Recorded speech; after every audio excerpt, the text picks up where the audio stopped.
75,000 healthcare workers at Kaiser set to go on strike Wednesday. How this is affecting patients and canceled appointments. A major change at Scripps that will impact thousands of patients coming up. I'll tell you the medical plan they'll no longer accept starting in the new year.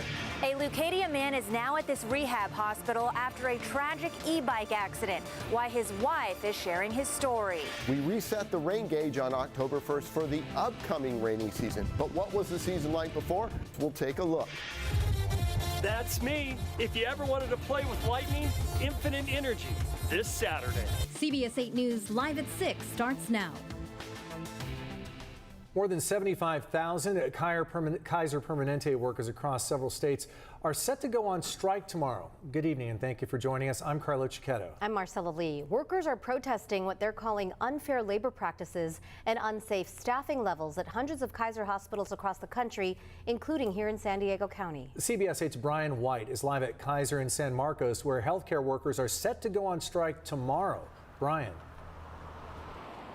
That's right. Thousands of Kaiser workers are set to go on strike tomorrow morning if nothing changes here in San Diego County with negotiations. Now, what will this mean for patient care? I talked to one man in Valley Center whose wife just had a pacemaker installed, and her follow-up appointment was scheduled for here tomorrow at San Marcos Kaiser, and it was canceled.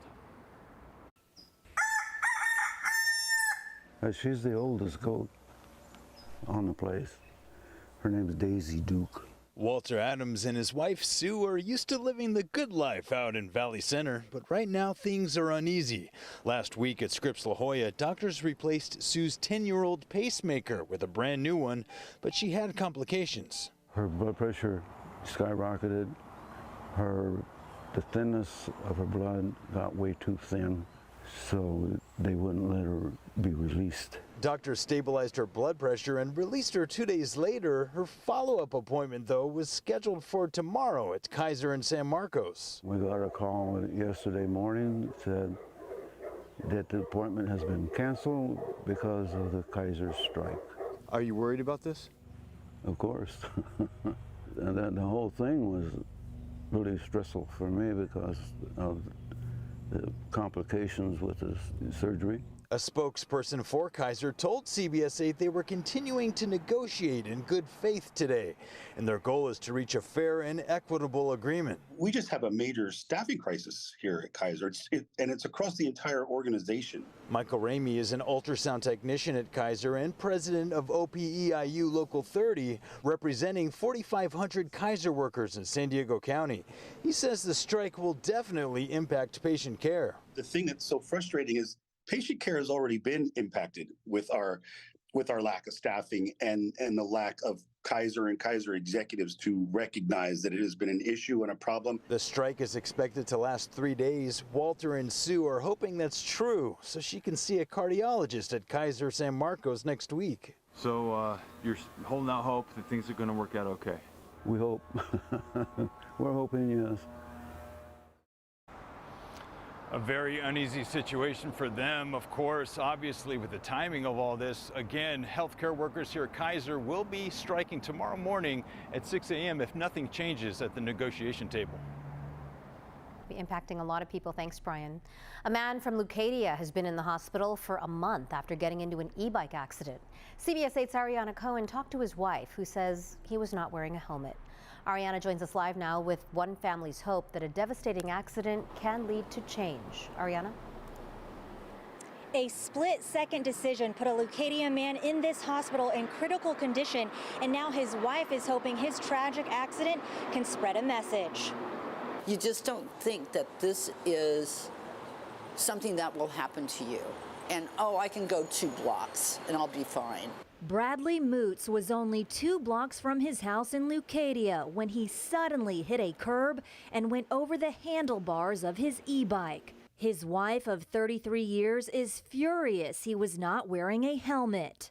They told me it wasn't survivable, and I about lost my mind. I yelled at him a bunch, told him I was going to kick his butt, and now it's like, you idiot. 1 second it'd take you to put on your frickin' helmet, and you didn't put on your frickin' helmet. What are you thinking? He's been at the hospital with a broken skull on the right side and has been in a coma for weeks. You doofus. I mean, it's like, oh, I just want to throttle him. You know, if he had his helmet on, if he was wearing his helmet, he would be walking away with just facial fractures. He just turned 69 years old and was just 3 weeks shy of retirement. We've known each other all our lives, you know, it's like, and I told him, I said, you're not getting out of this marriage this easily. You know, it's like, this is it, dude. You know, it's like, I'm going to do whatever the frick it takes to make you whole again. She is hoping her husband's accident will urge others to wear a helmet while riding e-bikes. What I'd really like to see is a law put in place that you have to wear a helmet while you're on your e-bike. It takes 1 second. That split-second decision is what's going to save your life. I don't want to see another family going through what I'm going through right now. And she's hoping his story will remind people to wear helmets not on just e-bikes, but motorcycles and skateboards and the like. Ariana, she mentioned that doctors told her it wasn't survivable, but we know she's holding out hope. How is Bradley doing tonight? Well, Marcella, Bradley has spent the last few days at this specialty hospital behind me after spending weeks at Scripps La Jolla. He is currently on a ventilator and dealing with pneumonia. Reporting in Hillcrest, Ariana Cohen, CBS 8. All right, our best to the family, and we thank them for sharing this story. Hopefully someone seeing it makes that decision to put the helmet on to avoid a similar fate. Thanks so much, Ariana. Homeowners across the county will soon be getting their new property tax bills. Treasurer Tax Collector Dan McAllister says his office has mailed more than 1 million out today. You can also view your tax bills online at sdttc.com. The first property tax installment is due on November 1st. It will become delinquent after December 11th. The second installment is due next year on February 1st. Republican California Congressman Kevin McCarthy is no longer Speaker of the House of Representatives. After a motion from Florida Republican Matt Gaetz, the House voted 216 to 210, with 7 Republicans joining Democrats. This is the first time in history a speaker's been ousted by a vote. CBS 8's Jesse Pagan talked with political experts to dig into what happened and what comes next. Jesse? Yeah, Carla Marcella, this historic political moment has left Congressman McCarthy without the Speaker's gavel and the House in uncharted waters. As procedure, an interim Speaker is already on the job, but experts say the political world at large is already feeling the ripples of this latest stunt. Office of Speaker of the House of the United States House of Representatives is hereby declared vacant.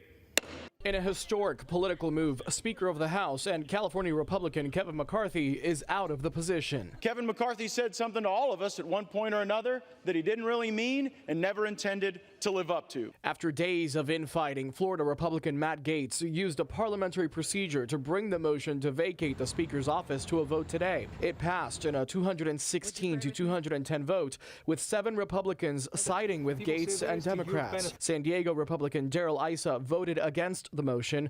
The rest of our Congress members voted yes. I think what this shows is that amazingly, the far end of the spectrum, right? A group of 8 Republicans who are really outside the mainstream of their own party are in control. UC San Diego political science professor Thad Kauser watched it all unfold today. He says the Congress members who compromised and negotiated the funding deal over the weekend will have to come together to take back the reins. But if that will happen is still up in the air.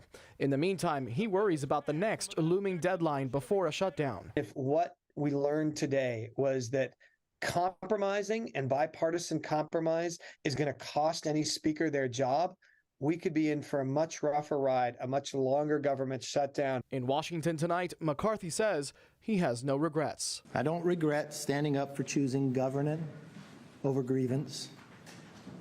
It is my responsibility. It is my job. Now, McCarthy also announced he won't be rerunning for the Speaker's position. Republican North Carolina Representative Patrick McHenry, who was at the top of a short list of speakership succession, is now interim Speaker. But there's no time limit on how long the House can take to actually vote and formally fill the seat. Carlo? Thank you, Jesse. City of San Diego crews are installing parking meters in Pacific Beach. They started work today. The city says the meters will be along Garnett Avenue, Cass, Bayard, and Hornblende streets near the beach. They will charge $1.25 an hour and will run Monday through Saturday from 10 in the morning until 8 at night. The city says the meters will regulate parking and help businesses that depend on parking turnover for their customers. October is Domestic Violence Awareness Month. Today, the San Diego County District Attorney's Office honored the 14 victims in the county who died last year. Mayra Mejia Jimenez. The San Diego Domestic Violence Council hosted the event at the Balboa Park Club Ballroom. Sandag says last year there were more than 17,000 reports of domestic violence across the county. That's just the number reported. Experts say the actual number of incidents is likely much higher. Today, the San Diego City Council accepted a $6 million grant from the county that will go toward emergency shelter for domestic violence survivors. Still ahead tonight, California's newest U.S. senator takes office and makes history. Plus, how robots may soon be making your order at Chipotle. We had temperatures today that were a little bit warmer than they were around this time yesterday, and we're still talking about a warm up as we go throughout the week. All those details are coming up. We reset the rain gauge on October 1st for the upcoming rainy season. But what was the season like before? I'm meteorologist Sean Stiles. We'll take a look.